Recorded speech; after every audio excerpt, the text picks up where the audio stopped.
அதுக்கப்புறம் கை plus cotton எவ்வளோ சூப்பராக இருக்குது பாருங்கள். மனச்சோர்வனிக்கும் துளசி, இங்கேயும் துளசி இருக்குது பாருங்கள். அடுத்ததாக கல்லீரல் காக்கும் கீழா நெல்லி எவ்வளோ சூப்பராக தளைஞ்சு வந்துருக்கு பாருங்கள். பாவக்காய் காய் மட்டும் இல்லை, இது இலையை கூட நம்ம கீரையாக பருப்பு போட்டு சமைச்சு சாப்பிட்லாம். அடுத்ததாக பொடுதலைக்கீரை ஹேர் பேக்கு, ஹேர் ஆயிலுக்கு மட்டும் இல்லை, கீரையாகவும் இதை சமைச்சு சாப்பிட்லாம்.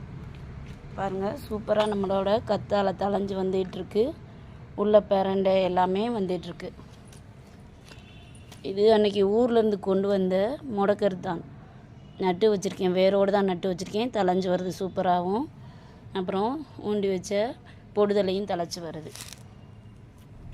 இதில் பார்ஸ்லேன்ற பருப்பு கீரை இருக்குது. இதில் நார்ச்சத்து அதிகம் இருக்கிறதுனால சுகருக்கு, கொலஸ்ட்ராலுக்கு ரொம்ப நல்லது. மீதம் இருக்க செடியெல்லாம் நாளைக்கு பார்க்கலாம்.